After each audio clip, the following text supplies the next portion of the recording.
Hello everyone, it's me again, Sir Aaron, your teacher in English. So last time we talked about modals and we have different modals that is used in telling permission or asking permission, prohibition. So this time we're going to move to our next topic, which is all about the using conditionals and expressing arguments. But before we proceed with our lesson, make sure that you have your modules, your ball pen, and of course your answer sheets ready. Okay, do you have it? So let's go. So our lesson objectives for this lesson, we have first one, identify the different types and ways in writing conditionals. Second, you will be asked to create dialogues in expressing arguments. And finally, use conditionals in expressing arguments. Okay, learning task 1. So what are we going to do with learning task 1? In learning task 1, you will be asked to share your thoughts by filling each box with your personal responses. Write your answer in your answer sheet. So I will be giving you different situations and then you are going to give your personal responses. Okay? So let's proceed to number 1. So number 1, when my friends feel happy about me, so what are you going to do? How will you react? And what will be your response for this situation? Again, when my friends feel happy about me. So let me share my answer for this one. It could be, I feel happy too. Or it could also be, I thank them and I feel so good. So I guess you are familiar on what you are going to do. So let's proceed to the next one. If I go to my favorite place, I will.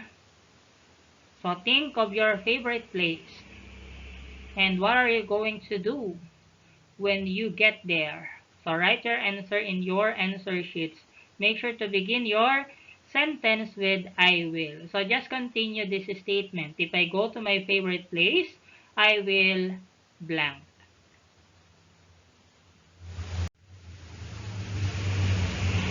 For the next one, if my family lived in a field, I blank. So let's say for instance you are living in a farm. So that field means something to do with farm. If my family lived in a field, I blank. So what will be your response for this question? Write it in your answer sheet. For the next one, now we have, if I had the chance to meet my favorite superstar, I blank. So what are you going to do? If you meet your favorite superstar, who is your favorite superstar anyway? So write your response on your answer sheet. Next. If ever I see you again, I blank. Who is the person that you missed? And what are you going to do when once you meet that person again? So as the statement said, if ever I see you again, I blank. So continue the statement. Write it on your answer sheet.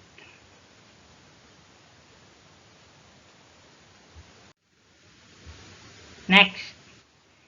If only I had, or if I only had lots of money, I would blank. If I only had lots of money, I would. Are you going to go to the beach? Or are you going to buy something? Or are you going to spend some time with your family? So think of what are you going to do. If I only had lots of money, I would blank. Okay, so let's proceed to learning task 2. Learning task 2, you are going to choose the letter of the correct answer. Then you have to write the letters of your answers and your answer sheet. So you have 5 minutes to do this activity. Ready? Let's start.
Okay, well done. So, here are the answer keys.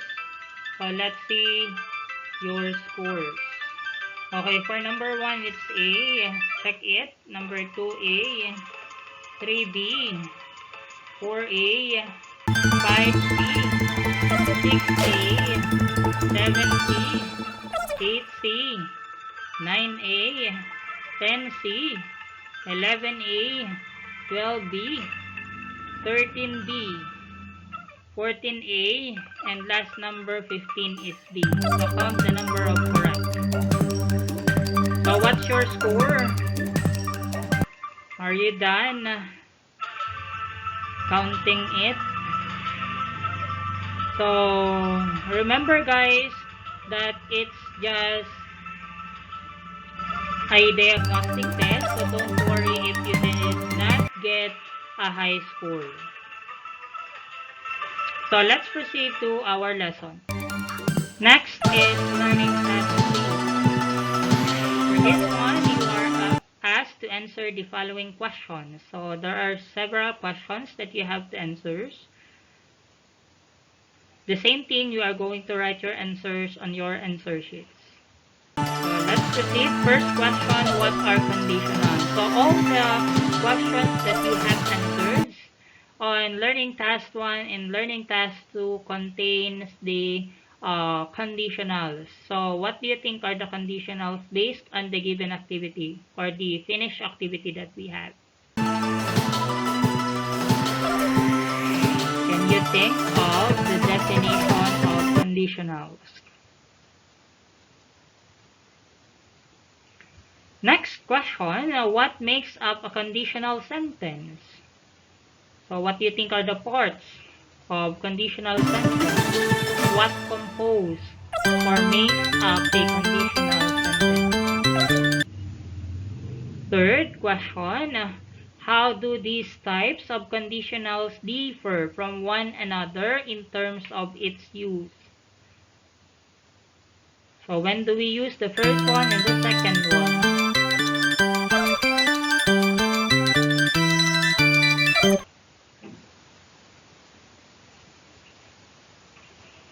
For the fourth question, why is understanding conditionals important in making meaningful sentences? Do you think using conditionals or understanding conditionals is important? Why? Why do you think it is important in making meaningful sentences? Write your answers on your answer sheet. And last question, what is the importance of conditionals in argumentation? So do you think in making an argument, it is important that you have knowledge about conditional sentences? In making argument, in talking something, or making your decision, making reasons.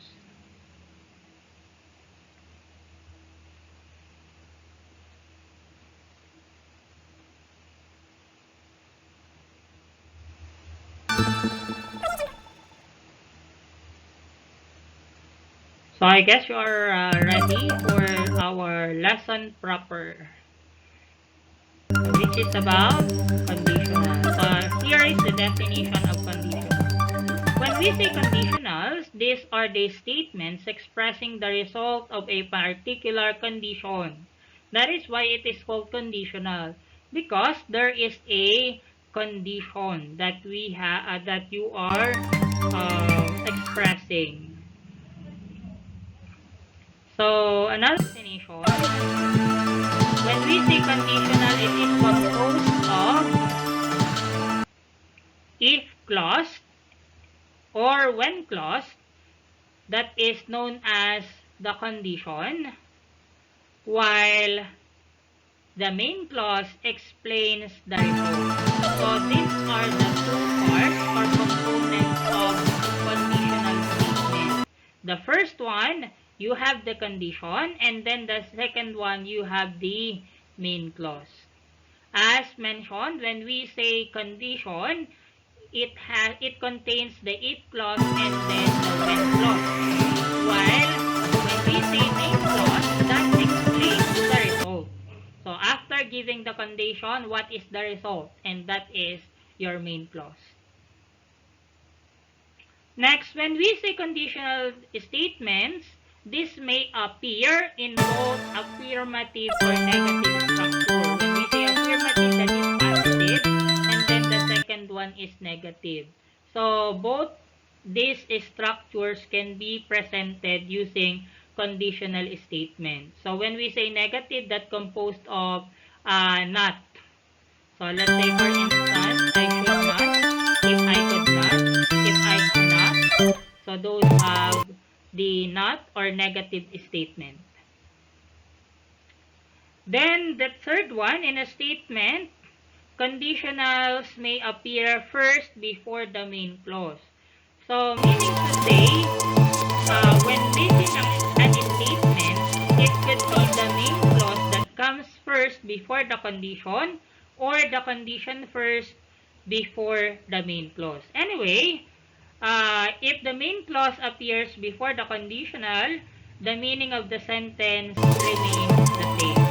So there is no difference when it comes to the meaning. But the structure can be written retaining the meaning given. So let's have the example for you to analyze this and learn conditionals. Here are the examples. First one, if you pray hard for it, you will receive it. So a while ago, we said or we have learned that conditional statement contains two parts. The first one is the condition and the second one is the main clause. In this example, which do you think is our main clause? Can you think of our main clause? Okay, our main clause here is you will receive it. So meaning to say our condition is if you pray hard for it. So this is our condition. And the result of it, if you pray, the result will be you will receive it. Whatever you prayed for, you are going to receive it. Next example, we have you will receive it if you pray hard for it. What is the difference between the two? So on the first statement, the condition comes first. So as you may observe, I encircled the condition. The same thing with the second statement. I'm going to circle the condition. And then underline the main clause. So what's the difference between the two? In the first statement, the condition comes first before the result, while on the second one, the main clause comes first before the condition. Next example, when you pray, God listens. So what is our condition here? Our condition is that when you pray. So this is our condition. Then our main clause is God listens. So this is the result. And the other way of writing it, God listens. This is our main clause. And then when you pray, that is our condition. So there are different types of conditionals which include the following. It could be a zero, first, second, or third conditionals. And that's our next topic. We are going to differentiate the different types of conditionals. Okay, the first one is the zero conditional. When we say zero conditionals or conditional, it deals with habits and general truths such as laws. It is formed using this structure. If or when plus the present simple, and then the result is also in present simple. present simple, we are pertaining to the verb that we use. So it is in present tense, present simple. So when do we use this? We use this when we are dealing with habits. When we say habits, that's from time to time. It is a repetition of something. Or you are talking about a general truth. So whatever it takes, the result will be the same. Okay? So, let's say for instance, you are doing something, the result will be, you are cooking. So, if you cook, the result will be a cooked food. Okay? So, let's have this example for you to understand it better. First one, condition, main clause. We were going to study that in this example. When you pray. So, when you pray, this is the condition. When you pray. And then, the result is God listens. This is a general truth.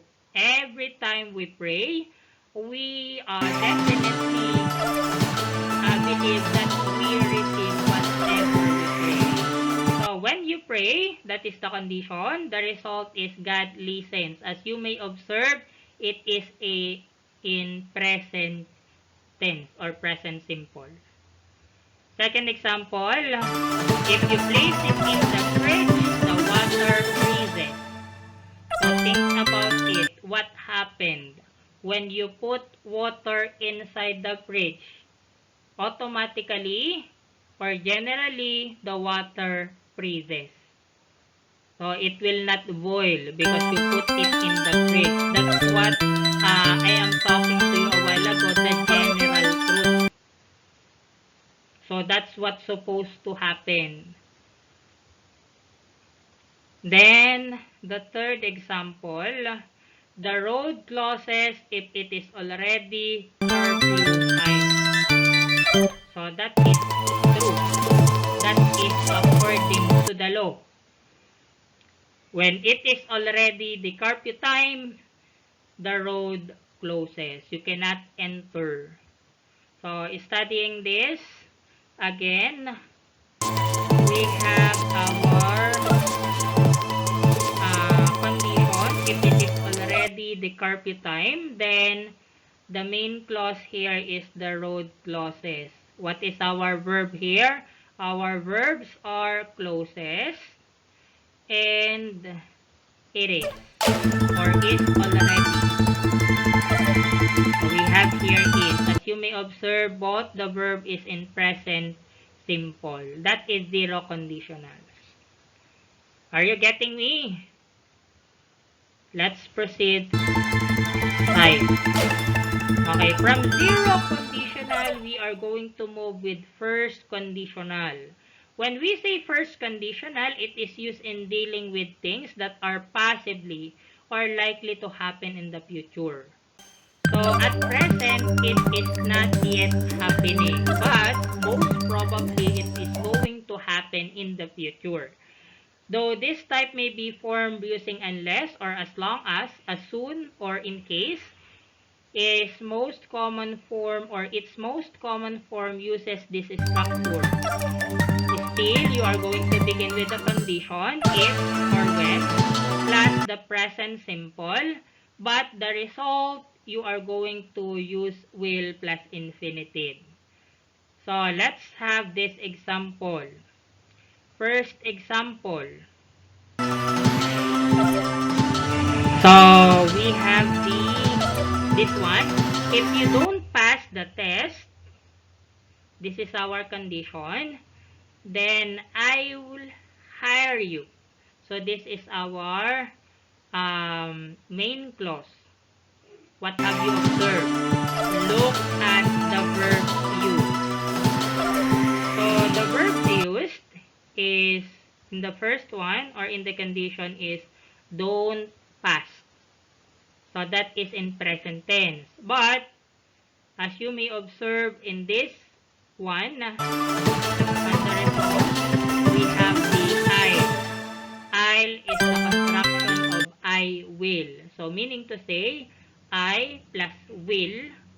So, So that is the structure of first conditional and then followed by a verb. I will hire a tutor for you.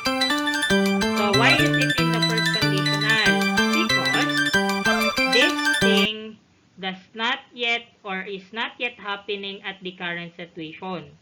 However, if the condition turns to be fact or it happens, therefore there is a possibility for the result to happen if you don't pass the test.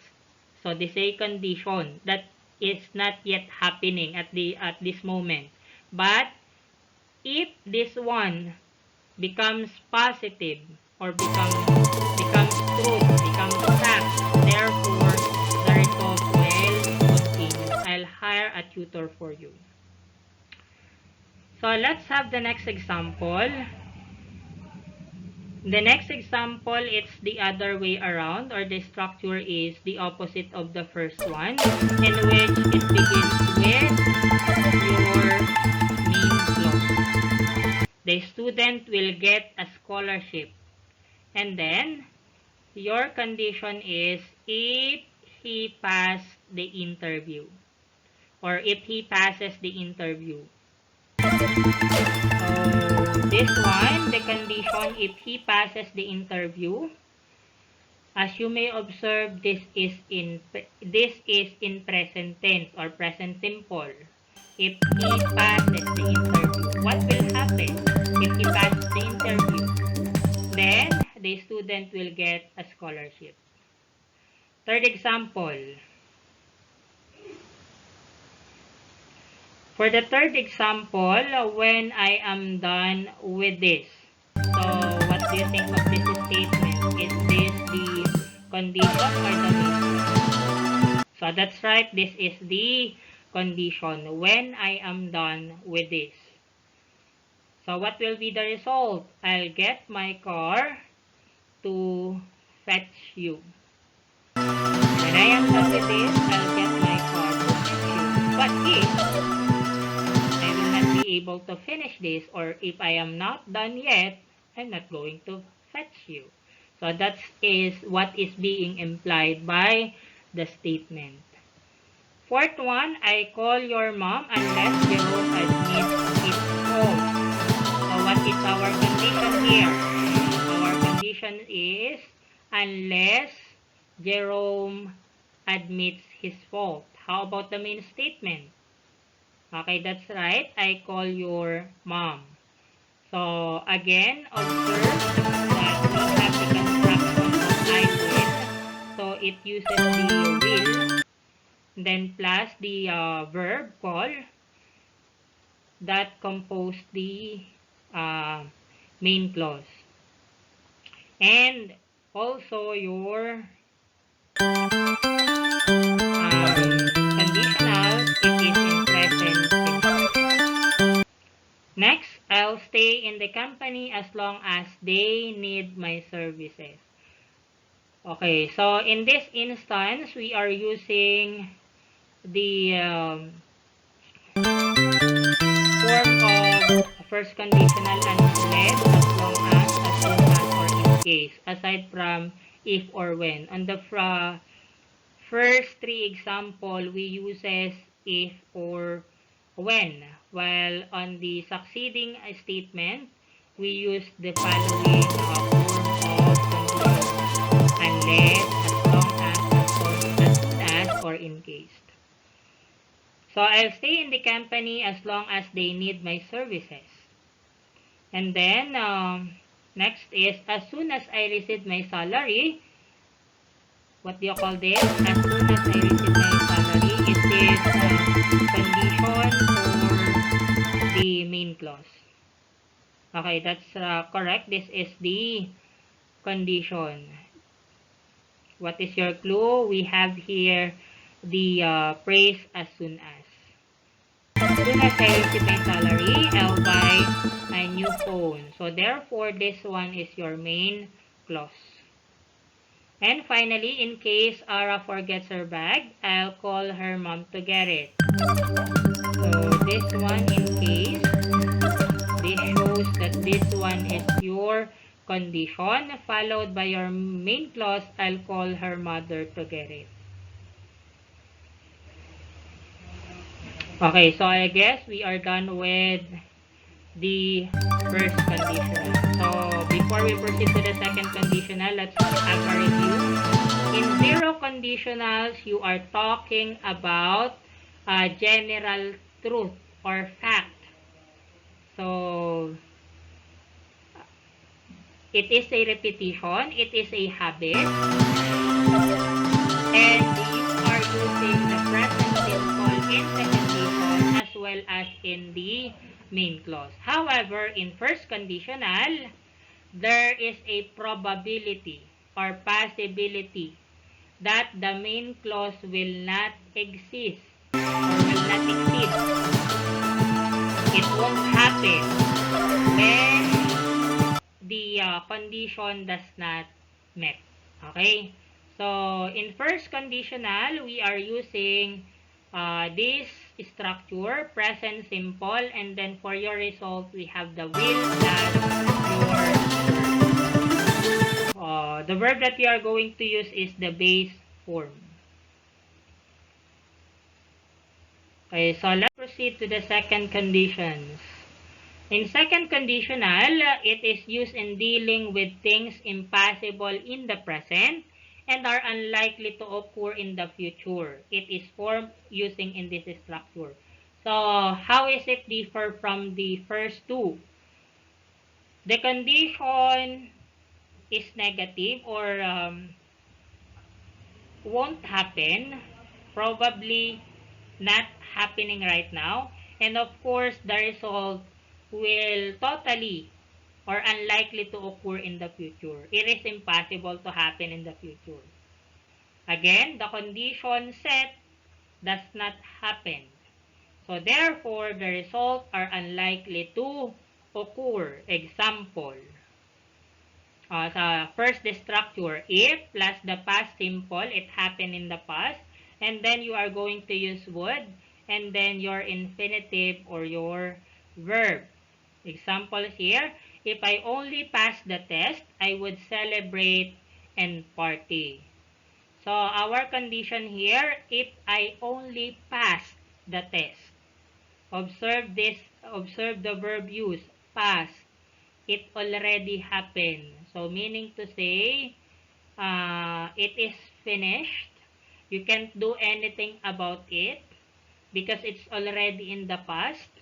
And then it is followed by the result that definitely won't likely to occur in the future. I would celebrate and party. So observe again, we have the use of would plus your verb. Second example, I would buy a new phone if I received a lot of money. What is the condition here? The condition in this statement is if I received a lot of money. So the verb here or the action here already took place. Definitely, the result will not happen. So, in this case, I would buy a new phone. You have a regret for it because you did not receive a lot of money. And then the third one, if I were a boy, I would do everything to please girls. What is our condition? If I were a boy. So definitely, there is no chance for girl to become a boy. So, definitely, the result will not take place. So, I would do everything to please a girl. So, did you get it? I hope so that I hope that you are following. Review again for zero conditional. It tells about a habit, a fact, or a law in which the structure is present simple for the condition and the result is also in present simple. For the first conditional, we have the structure is in the condition is in the present, and then your result is in the future. You are using the will. Okay? Because the result may happen. At the present condition, it's not yet happening, but probably it will happen in the future. That is the first conditional.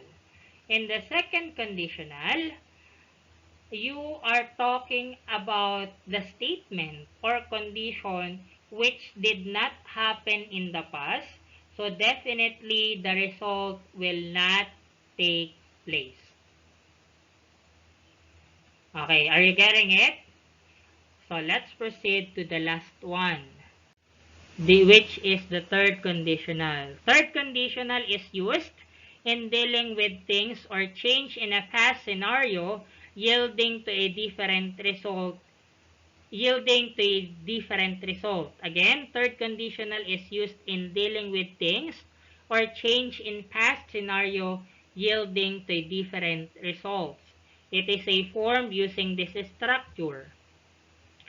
If plus past perfect and then would have plus past participle of the verb. Example, if she had performed it, Elena would have stayed in her post. So, our condition here, if she had performed it. So, you have the regret. In Filipino, sayang kung ginawa niya. So, if she had performed it, that is the condition, it will yield or give another result. Elena would have stayed in her post. So, meaning to say, the current situation, Elena is already not in her post. But, if she had performed it, just like the condition given, Elena would have stayed in her post. Next one, Antonio would have been an engineer if he finished his studies. What is the condition? If he finished his studies. So, this is that statement which did not happen in the past. But, if there was a chance that it took place, so therefore, the result will probably happen. Antonio would have been an engineer. So again, this is just a regret. It talks about your regrets. Then that third one, they would have not missed the flight if they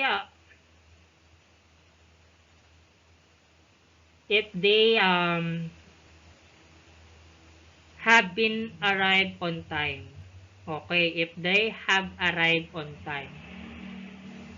So this one, another regret, we have the word would have not missed if they had arrived on time. So again, in past perfect tense, another regret. So we're done with the fourth different types of conditional. The zero conditionals, first conditional, second conditional, and the third conditionals. So we have the different structure that we already discussed. So let's try the next activity. But before that, let's keep this in mind. Conditionals can be used in expressing stand or arguments.